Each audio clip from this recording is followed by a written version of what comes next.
Our mission specifically is to raise the bar of standards in Latin America and the Caribbean in the translation, interpreting, and localization ecosystem.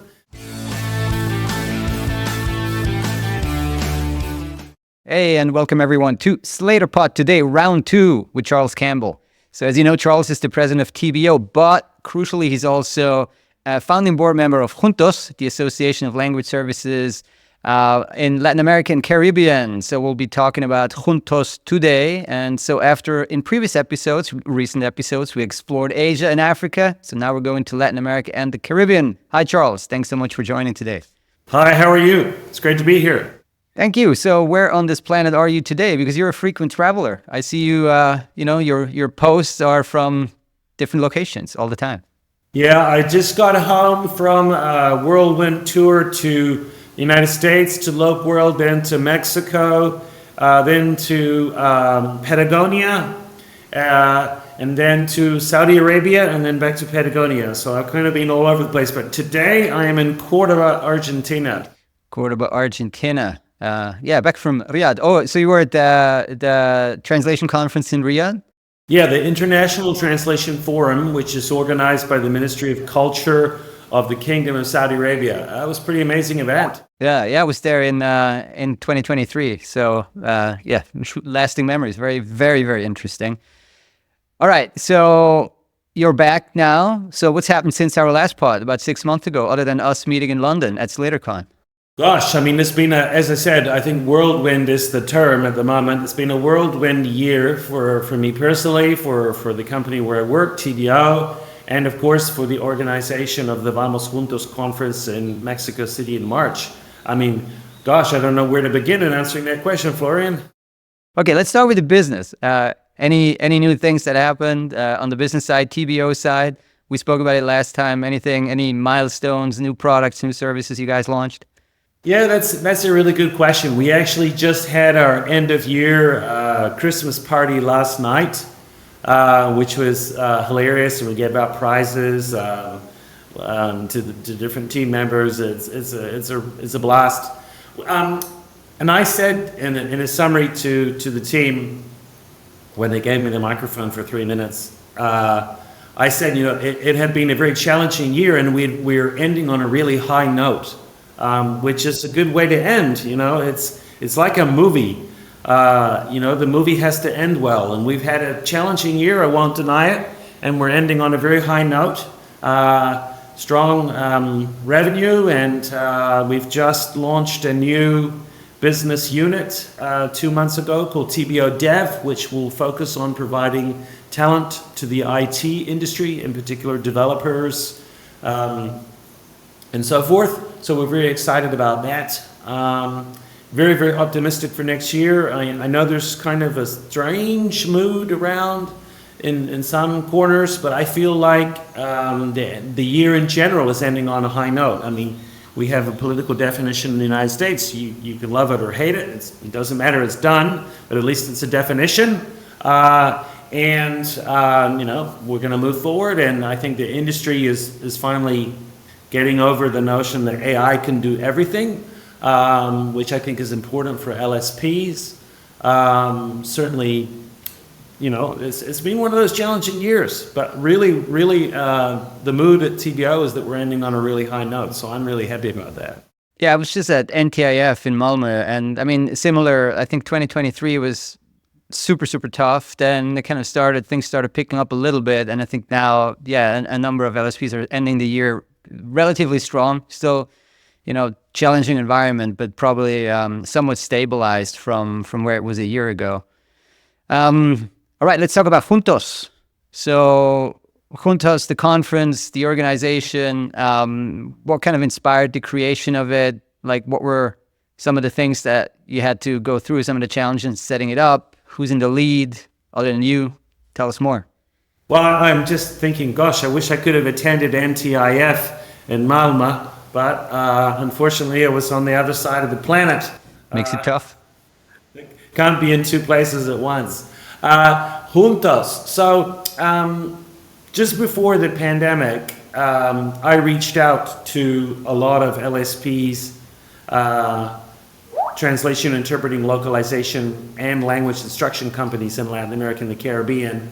And I literally called them one by one or emailed them with the idea to form an association. And it got off to a really slow start because of the pandemic. And we formed a board with 6 people, 2 Mexicans, 1 Brazilian, 1 Peruvian, and myself. And then we added another person from Puerto Rico. And then over time it's changed. In the current board, we have Maria Jose Alberto from Argentina. We have Rafael Sousa from Brazil. We have Rosalind Famous from Puerto Rico.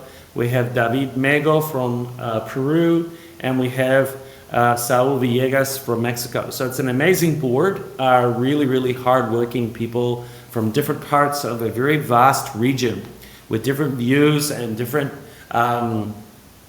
skills and visions to add to the mix. And that's, I guess, what Juntos is about. I mean, our mission specifically is to raise the bar of standards in Latin America and the Caribbean in the translation, interpreting, and localization ecosystem, specifically by organizing face-to-face events whereby people can engage in mentoring, benchmarking, coaching,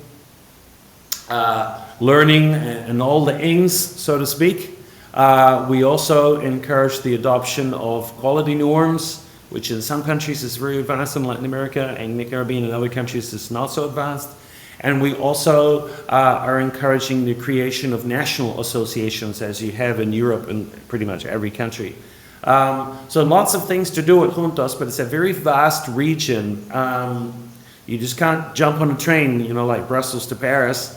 The distances are long, but through the creation of Juntos, the board members have been able to travel around the region, Latin America, Brazil. We had our first conference there in 2023. We had our second conference in Lima in 2024, and 2025 is in Mexico City. And we went from 55 people in 55 people in Rio de Janeiro, right in front of the beach, to 155 in Lima, also in front of the ocean. It was amazing. And now, in March 14 and 15 next year, we're aiming for 200 or 220 people. So we're not 100% sure because people have a habit of registering at the last minute. But I sense a lot of interest. Amazing speakers lined up. We're moving around different parts of Latin America in places that nobody has ever organized events in this industry before. The Brazilian Localization Industry Association, BLIS, had organized a local conference in Rio de Janeiro, about 2 blocks from where we did the Juntos conference, great venue. But other than that, there's been pretty much nothing going on in Brazil, Peru, and Mexico. So there's a lot of interest. Obviously, we're talking about fascinating destinations. They have a cultural component. Mexico is all about the Frida Kahlo and Diego Rivera aesthetic and so many other aspects of their fascinating culture. I was just there for the Day of the Dead parade in Mexico City 2 weeks ago. I mean, it was amazing, absolutely amazing. So we're choosing different destinations because we want to, a little bit like the Olympics, I guess, we want to move around different geographies to encourage local participation and involvement. We want attendees also to be able to see different parts of Latin America and the Caribbean and meet different people and, try different foods, listen to different music. I mean, Latin America and the Caribbean is an extraordinarily diverse region. Even though most people speak Spanish or Portuguese, there are other languages, and the cultures are often quite similar, but often very different as well. So tremendous richness of culture as well. So it's a fascinating process. Juntos was a huge success in Lima. People gave us really high ratings for the quality of the sessions, the social and networking activities, and the venues. So we're aiming to repeat that in Mexico City. We won't be in front of the sea, though. There's no sea in Mexico City. There is no sea, but it's it's nice. You go over the ridge and then you come down into this vast city. Remember the first time I went in, it's just incredible city. So do you draw mostly from Latin America, or is it like 50-50 Latin America participants and like, maybe US or Europe, or is it really just, and I mean, again, you just mentioned a vast region. Is it mostly participants from the region, or then even maybe mostly from the location where it's held? That's a really good question. We had people from 14 countries in our first conference in Rio de Janeiro and from 21 countries in Lima. So there were people coming from as far afield as Australia, Vietnam, Ukraine,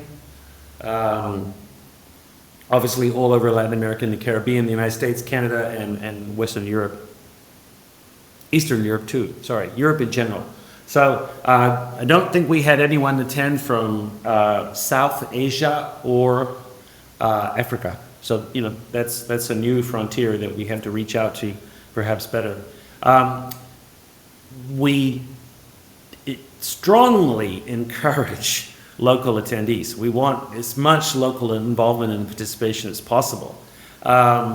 When you organize something in Latin America and the Caribbean, the Argentinians and Brazilians are a very loud bunch, very active in the localization and translation and interpreting ecosystem, and they kind of take over. But we do definitely want as much Mexican involvement as possible. We had a lot of people from Peru in Lima, and it was literally, as I said, the first time that anyone had organized a conference in Lima, so people were really excited. We had local authorities attend. We had the president of the College of Translators and Interpreters of Peru attend. It was really, really amazing.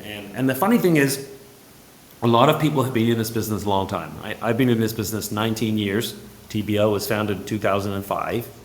And the first time I went to Mexico was last year. And I'm embarrassed to say that because I've been selling Mexican Spanish for 20 years, and now I've been in Mexico 3 times in 1 year. We need to make sure that Latin America and the Caribbean takes its place at the table in the industry on a worldwide level. No one is going to give that to Latin America and the Caribbean. Latin America and the Caribbean has to have a voice, has to improve standards, has to be more visible, has to have more events. And that's what it's all about. So, it's really exciting, a lot of fun too. All right, so call to action. March, main conference is March 14th, 15th. Mexico City, head over there at the Intercontinental. Yeah, we have pre-conference workshops scheduled for the 12th of March with Evandro Magalhães and another one with Andrés Nedoma. Very different topics. And then we have on March 13, we have a pre-conference workshop with Renato Berinato. He's been an amazing supporter of Juntos. Juntos means together in Spanish and in Portuguese, just pronounced differently. Juntos in Spanish and Juntos in Portuguese. It means together. So, it's really important for us to be together and to have the support of highly visible industry leaders. It just so happens that Renato and Evandro are both Brazilians. It's funny. Then we have in the main conference, the call for papers is closed, and we literally have a call later today with the board of Juntos to define the final speaking slots. But we already have several speakers confirmed, including Adam Wooten from Middlebury in Monterey, California. I was just with him in Monterey and then again in Saudi Arabia. That was very interesting. Also, Jan Hinrichs, who founded the Lock Drinks, Lock Lunch, Lunch series. Yeah, I remember that movement. Yeah, that is a movement indeed. Yeah. Yeah. So Jan's going to be there. He's going to tell us the whole story, and I'm sure he's going to organize like this massive Mexican Lock Drinks or something, which is wonderful. We're going to have Javi Diaz, the most amazing social networker on the planet from Bureau Works as well. We're going to have a panel with association representatives from the industry, including Karen Decker, the president of ALC, and Jose Palomares, the president of GALA, amongst others. And we're also organizing a buyer side panel with some people from different companies like Booking and Expedia and so forth. So we're still working on that. We've got 3 months to go. A lot of work. If you look at the topics that you guys are covering, so is there any, maybe 2 or 3 things that are markedly different in Latin America and the Caribbean from when you go to, a conference in North America or Europe? Is there anything you can point your finger to, or you're saying, well, broad strokes, we kind of have the same challenges, similar opportunities? First of all, I will say that one thing I've talked about extensively with Carrie Fisher, who was president of Women in Localization, and Karen Decker, president of ALC, and others, is that the number of people studying languages, whether it be for teaching or translation or interpreting, in English-speaking countries like the United States and the United Kingdom is dropping, and it's dropping quite quickly, which has got everyone scared, because like what's going to happen to the human resources of this industry? There's already a shortage in many languages, critical shortage in some, such as American Sign Language. Whereas in Latin America, the number of people studying translation, interpreting, and all the other associated roles like project management and quality management, and there's so many different roles associated with our industry, so much depth. In Latin America, it's growing fast. People in Argentina, and Brazil, Peru, Mexico, and so forth, Puerto Rico, view translation and interpreting and other associated roles like project management and so forth as their passport to the world. Whereas I guess maybe in the United States, people are like, how much money am I going to earn, and how big is my student loan going to be? There's a kind of a nastier mathematic equation involved there. And I see a lot of passion in Latin America. I know that sounds like a cliche, passionate Latin Americans. But really in this industry, there's so much going on in Latin America. The thing is that it just wasn't coming together. That's exactly why Juntos is called Juntos, together, because we need to get together and to do things. In Europe, where you live, the European Union, or the basis of the European Union, was founded after World War II. You had 70 years of associations, of bilateral, multilateral meetings, and so forth. Whereas in Latin America and the Caribbean, this is relatively new. But it's going off to a fast start. So the industry is growing. There's a lot of activity, a lot of positivity. It's more affordable to organize a conference in Latin America than it is in Europe or the United States. The hotel rooms are a little bit more affordable, but where you save a lot of money is on the catering and the audiovisual and the other services that you seem to get fleeced for, especially in the United States at the moment.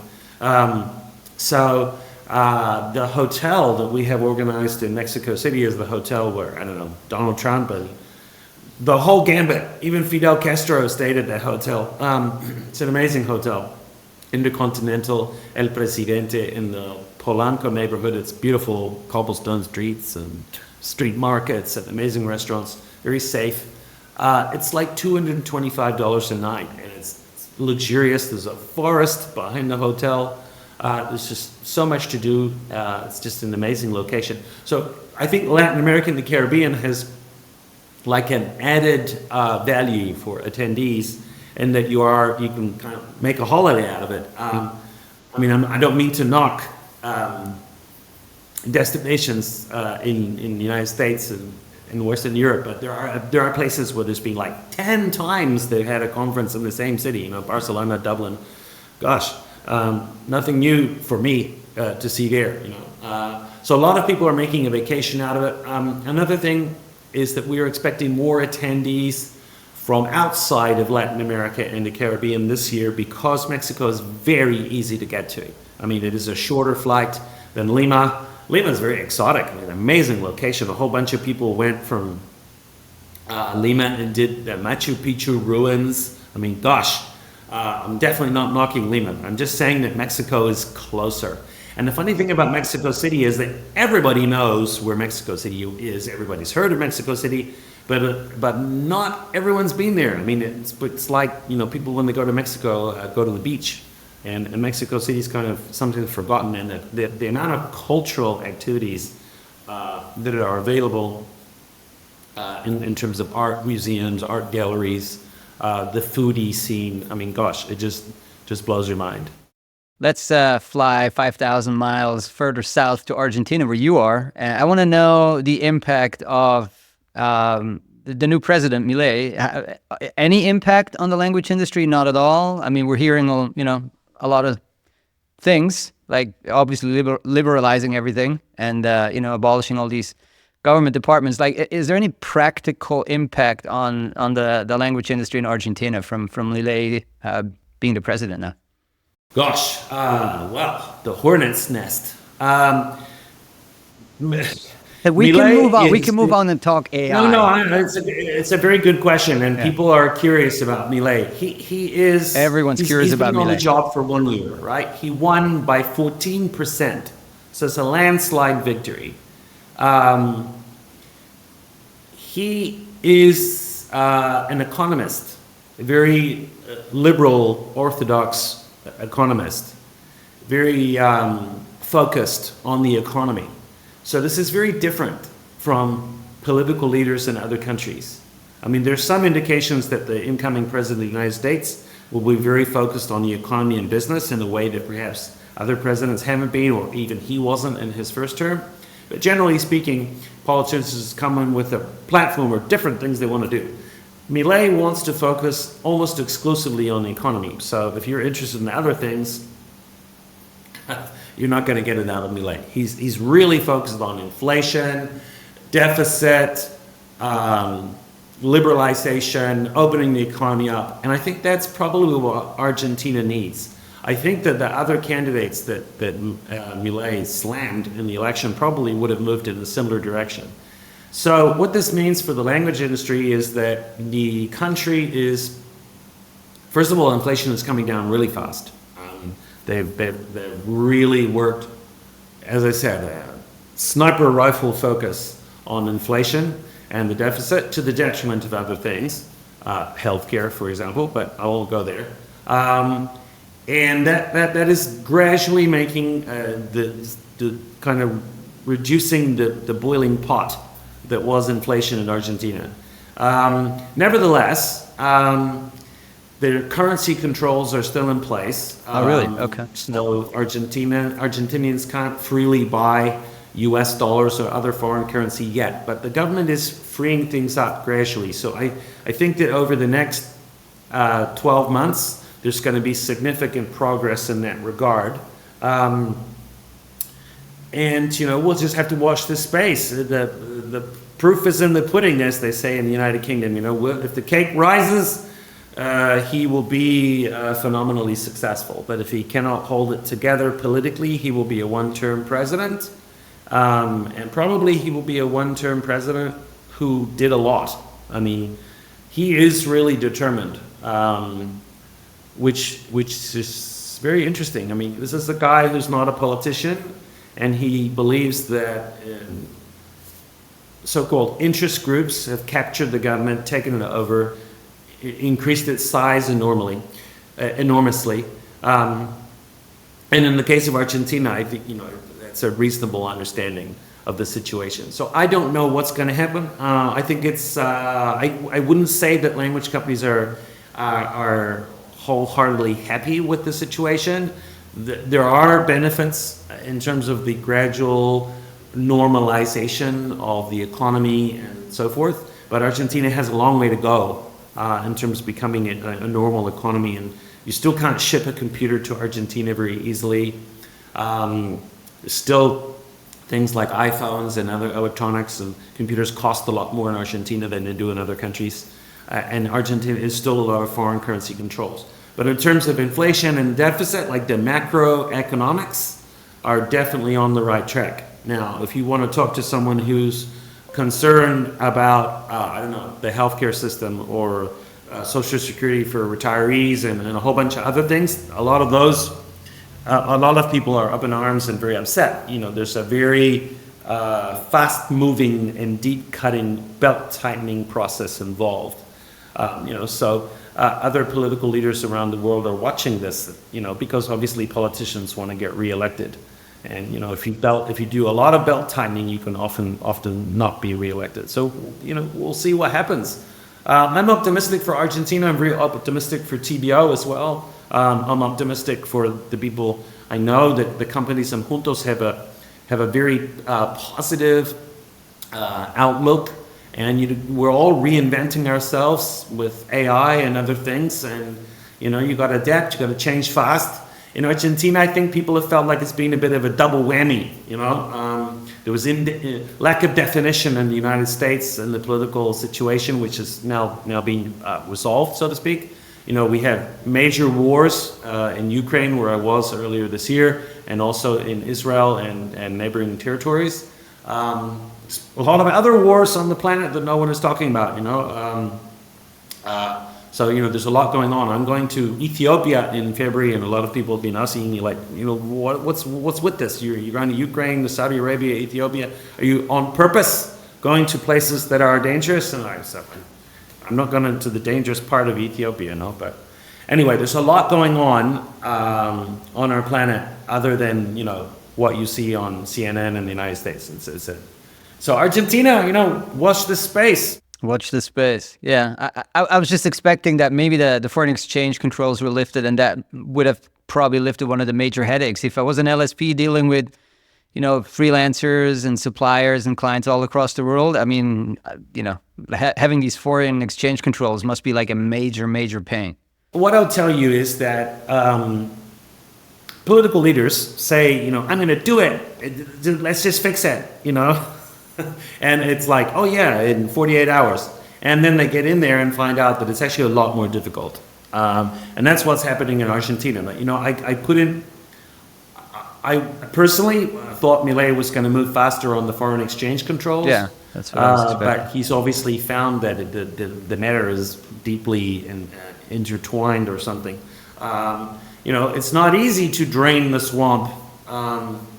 So we'll see what happens. But he has said that next year he will lift the remaining currency controls. So, as I said, the proof will be in the pudding. Now, there wouldn't be a language industry podcast without AI, Charles. So let me ask you the following question. Spanish, Portuguese, very high resource languages, right? English to Spanish, English into Portuguese, vice versa. Very high resource for AI, probably pretty good at this point. But then, there's other indigenous languages in Latin America as well. Like, where do you see the high resource component going? Like just, and the expert human linguists fit into this. And then, is there any emerging demand, maybe for data, maybe for like language services generally for some of the indigenous languages that are widely spoken in Latin America, or not at all? You're not seeing anything there? That's a very tricky question.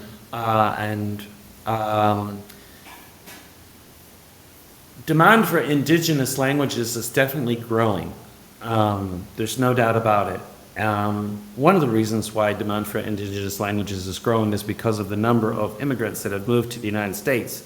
That's what I heard. Wow, they suddenly discover that they don't speak Spanish as their primary language because they are from a region, for example, in Guatemala, where another language is spoken. And that is challenging for service providers, hospitals, school systems, LSPs, and everybody, because the number of trained resources is insufficient for demand. I think that AI, in those cases, could be used as a tool, could be used to translate material that would have never been translated before. But I'm not sure, I'm personally not cognizant of the accuracy of AI with indigenous languages. That is a topic that I think we need to bring in an expert on that to answer. I do think that AI is on everybody's mind, and so it should be. And we've all got to fall in love and start using AI or use it in many different ways. So there you go. And we've all been using AI for a long time anyway. Machine translation reloaded. If you are a technophobe, in this industry, you have a problem. But then if you're a technophobe, you have a problem in almost any industry at the moment. You know, go be a gardener if you're a technophobe. I don't know. Live in the forest. But I wouldn't be able to answer personally the question about indigenous languages because I'm not an expert, and there are people who are really well qualified to answer those questions. Personally, at TBO, we have noticed a decline in requests for indigenous languages of South America in recent years. There was like a flurry of activity to translate Quechua and Mapudungun and other languages in Guarani into to translate, for example, Windows into those languages a few years ago, and then it kind of died off. But I think there's a surge in demand for indigenous languages from Central America, in particular Guatemala. So, you know, watch this space. You know, I don't know. I think it's early days. I do think that the main focus of AI has certainly been on the core high volume languages. But, you know, there's a lot of work out there for everybody. I don't know any unemployed linguists. Okay, and so, yeah, I encourage everybody to go to Vamos Juntos 2025. Let's do this again. So the pre-conference starts on March 12th to 13th, and then main conference March 14th, 15th. And I'm glad to say that it's not overlapping with any of our conferences, so we're not competing there at all.